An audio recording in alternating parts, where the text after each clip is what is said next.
From Impact Alpha, welcome to This Week in Impact, where we take you inside the world of sustainable finance and meet the agents of impact who are working towards a better future. I'm Brian Walsh. It's Thursday, April 11th. Helping me break down this week's impact investing news and insights is Impact Alpha's founder and CEO, David Bank. We'll discuss how infrastructure investing seeks to reconnect communities from the legacy of racial segregation, the impact investing opportunity in Puerto Rico, and how more business owners are deciding to exit to employee ownership. All that and more on This Week in Impact. All right, hi David, how are you? What's the latest from Impact Alpha this week? Hi, Brian. I'm great. We've been scrambling this week, but in a good way. We've got folks out in the field.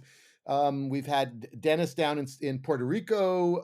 Rudy Sonatas has been in Washington, D.C. for this employee ownership ideas forum. I was over in San Francisco yesterday for the Elemental Interactive from Elemental Accelerator, a great climate event. So it's been a bit of a scramble, but in a good way. Lots going on.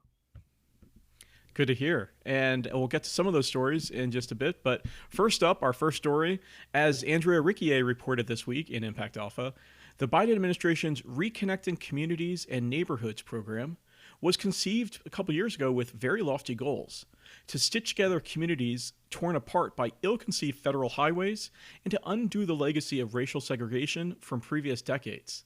Now, a second round of the Reconnecting Communities Awards was announced in mid-March, bringing the program total to $3.5 billion for 177 projects. From Alaska to Wyoming, communities have received grants that will enable either construction or planning for projects ranging from bus rapid transit to pedestrian bridges over highways. Now, David, what's the context behind this big federal program? Well, I love this topic because when I was a young reporter, I spent a bunch of time in the South Bronx in New York, and that neighborhood is still reeling from the Cross Bronx Expressway, which was made famous in a classic book, The Power Broker by Robert Caro about Robert Moses. But that pattern of a interstate, cutting through, generally speaking, a poor and often a black or brown community and disrupting and cutting off the neighborhoods has been repeated all across the country, in the great era of urban redevelopment and highway construction. And now we're starting to see the rebound or the reversal of those bad effects with this policy and this funding that you're talking about. Right here in California, where I am now, we had I don't know, act of God of some sort, but the '89 earthquake knocked down the Nimitz Freeway that divided West Oakland from the rest of Oakland. And that's now come down and been rerouted. And I wouldn't say it's been, monumental, but it definitely has a different feel in that neighborhood now. And even the Embarcadero Freeway, which ran right along the waterfront in San Francisco, which also came down as a result of the earthquake, that has opened up that whole waterfront and made the San Francisco downtown and neighborhood, a completely different place than it was before. So you can see what happens when these freeways come down, or in the case of some of these projects, as you say, they build bridges over it, they connect bike paths, they do all kinds of things that reconnect these communities that have been divided by these, monstrous, concrete, expressways with trucks and cars running through them 24/7. And so it's quite a good example of kind of both redressing racial and social harms of an earlier day and a kind of social engineering in a good way. Yeah, and also building for the future and building for future investment Well, today. a lot of it is that this is good real estate. Like you put a bridge, you underground some of these freeways, and you put some, you create some land on top of them, and people, St. Louis has made a whole set of parks, connecting these black neighborhoods, transit hubs, cultural and educational institutions. So you're creating real estate, which is really the source of wealth. Now, $3.5 billion from federal dollars to redress these kind of historic wrongs is sounds like a lot of money, but in fact, many more funds are going to be required to get these projects off the ground. The federal grants in many of these cities aren't enough to cover the cost. So, how are communities going to be able to fill in the gap in their capital stack in getting these projects completed?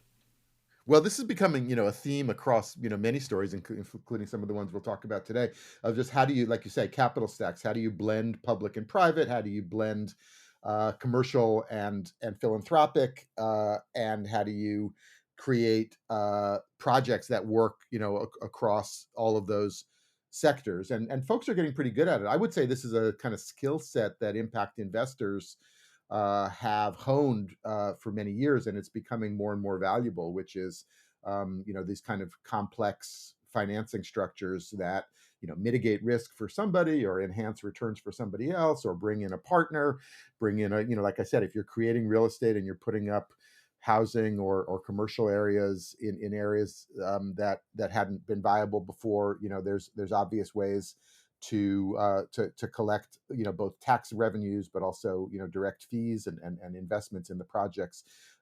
So again, it's complicated. Often it takes a long time. One of the things we learned in this story that Andrea did was that this whole process has brought together stakeholders locally in many of these places.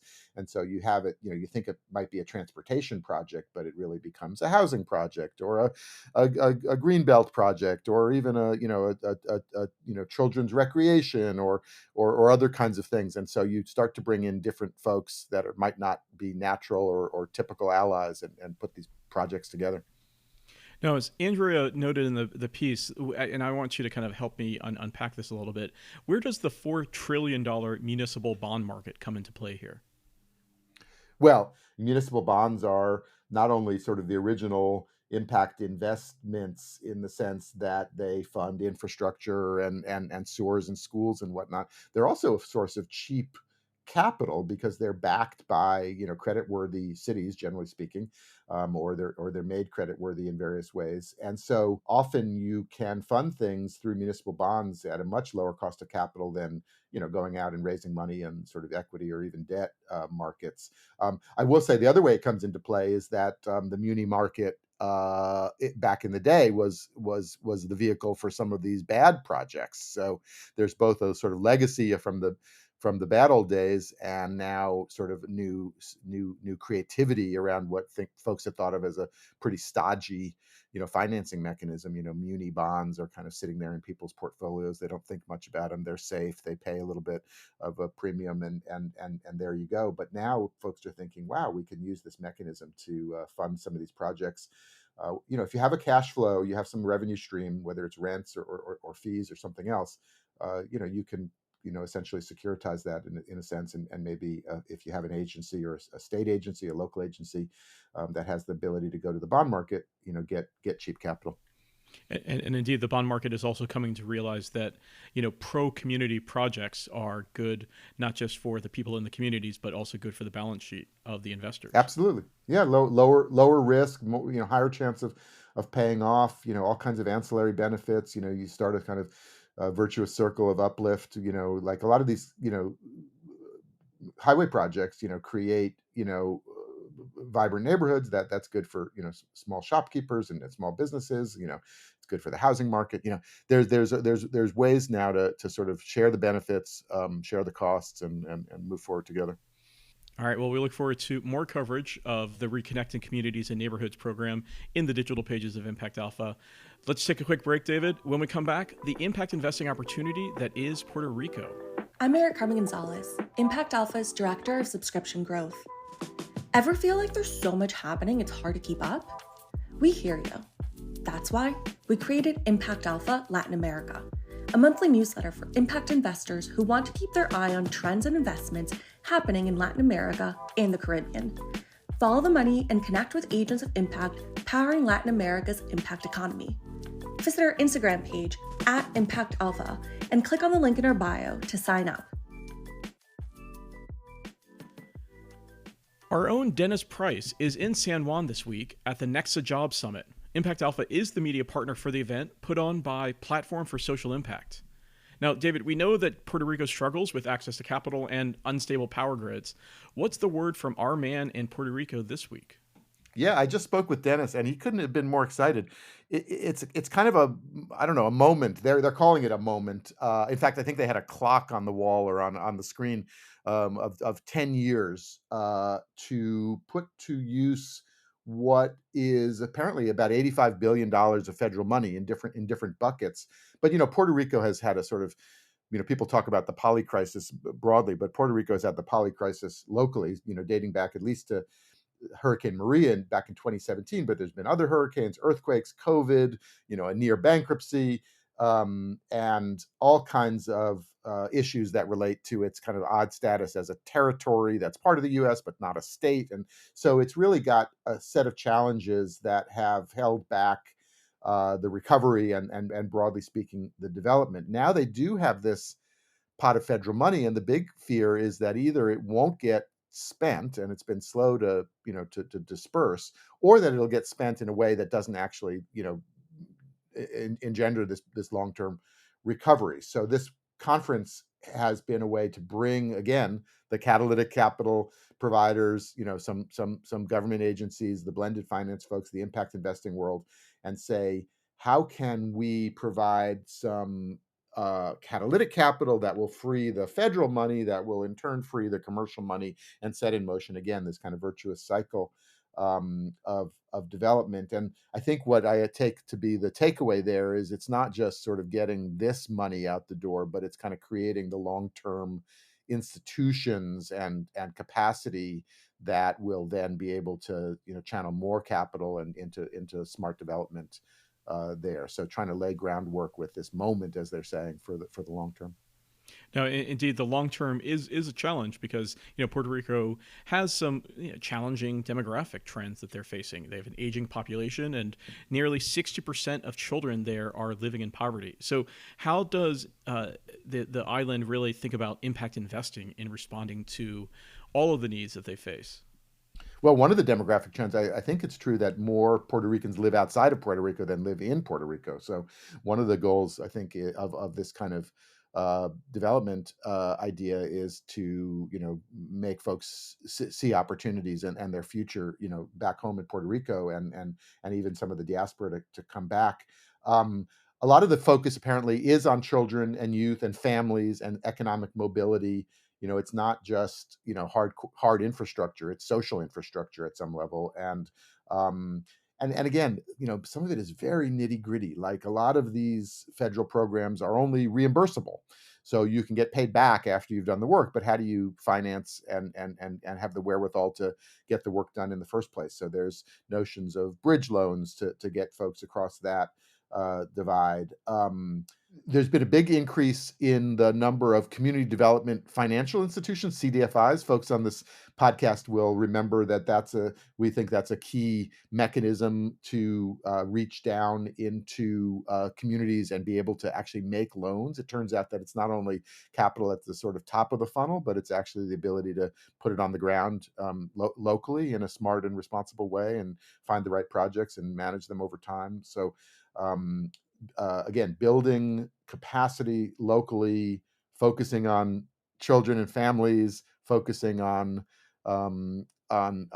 creating an equitable future there, and getting everybody on board.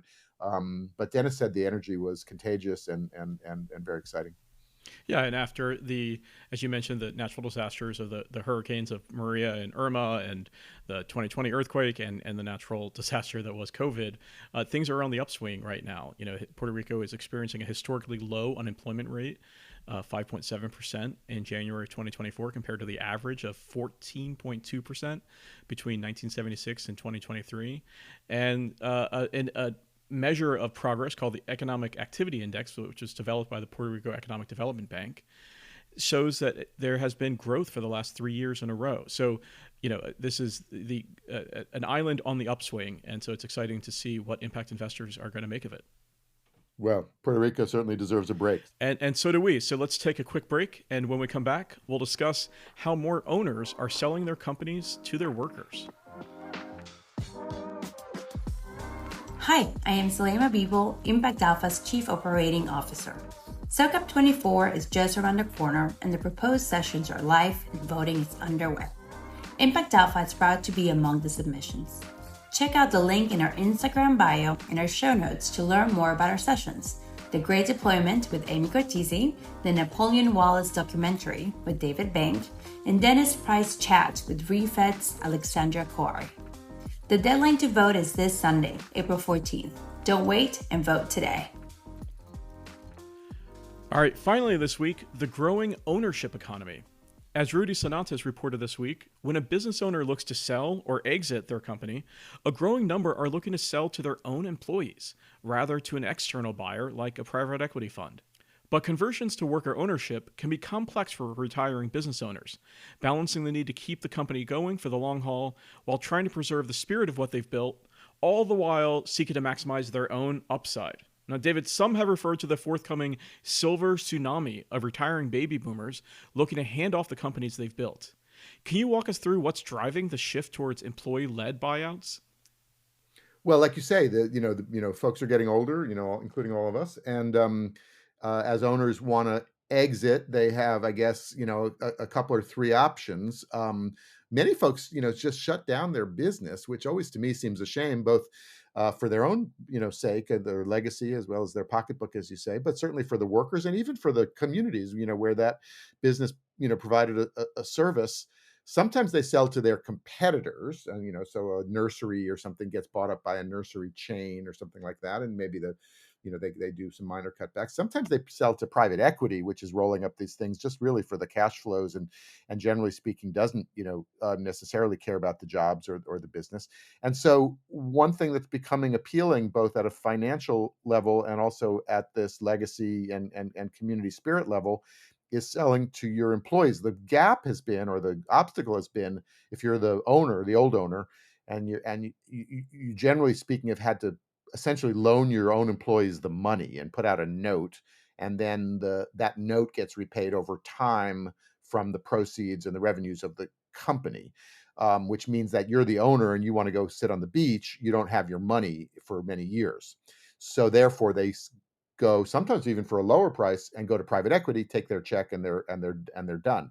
So the question is, how could funds come in and help finance these conversions, in a sense, make the loan to the employees that the owner might have had to make, and then the fund gets paid back over time. The owner gets his check, and the employees over time gain ownership through the revenues of the business. It's important to know in almost all of these cases, the employees do not put out actual cash to buy the business, and they nor do they get have to take it out of their own paychecks. It comes out of the revenues and the profits of the business.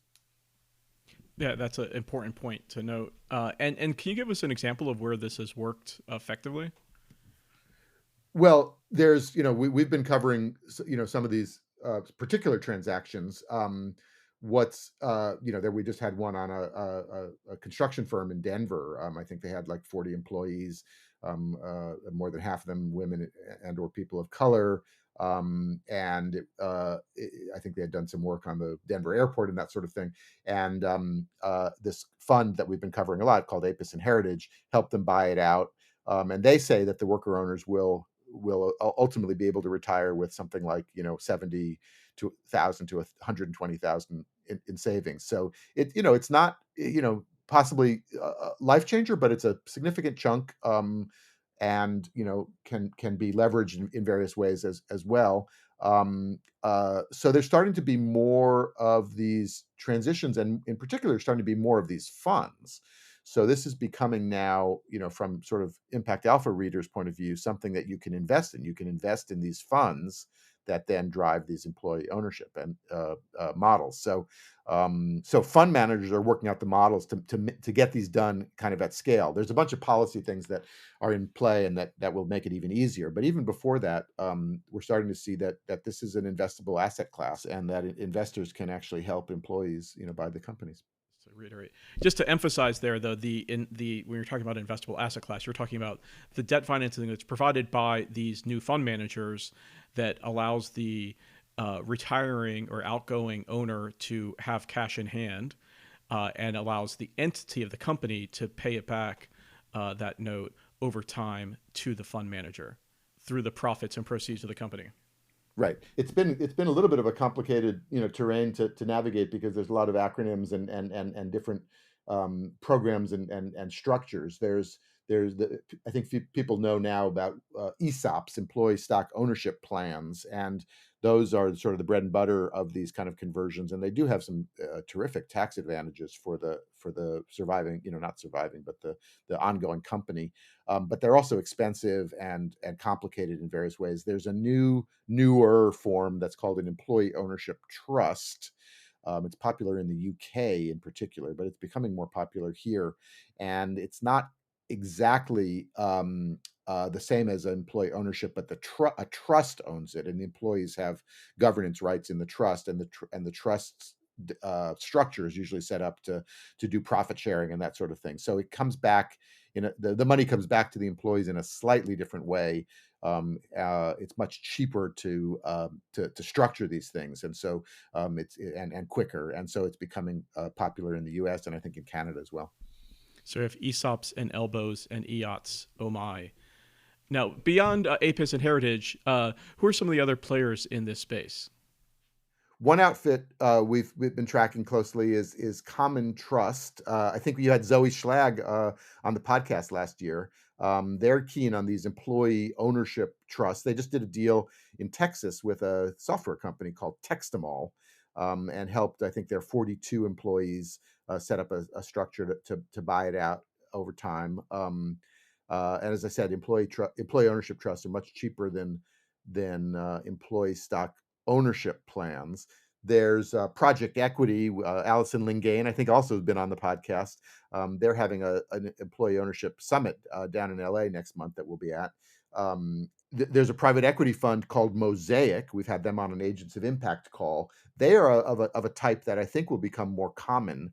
A kind of small business investment company that has an arrangement with the SBA to be able to access cheap federal loan money. And as I said, there's legislation pending to make that structure easier. And when that happens, if and when that happens, there wouldn't be just this handful of funds. There might be hundreds or thousands of funds, and that's what's needed, really, because as you mentioned, there's a whole tsunami, as people say, of businesses coming on the market that need these kind of structures. So this has got to, we've got to have these kind of funds in every city and every sector, every size of company, because otherwise, they're going to go to private equity and be shut down or what have you. So it really is both a huge opportunity and also a huge challenge. So what you're saying, David, is the boomer legacy might not just be making housing unaffordable for millennials and Gen Z, but in fact, transitioning this economy to more of a worker-owned economy.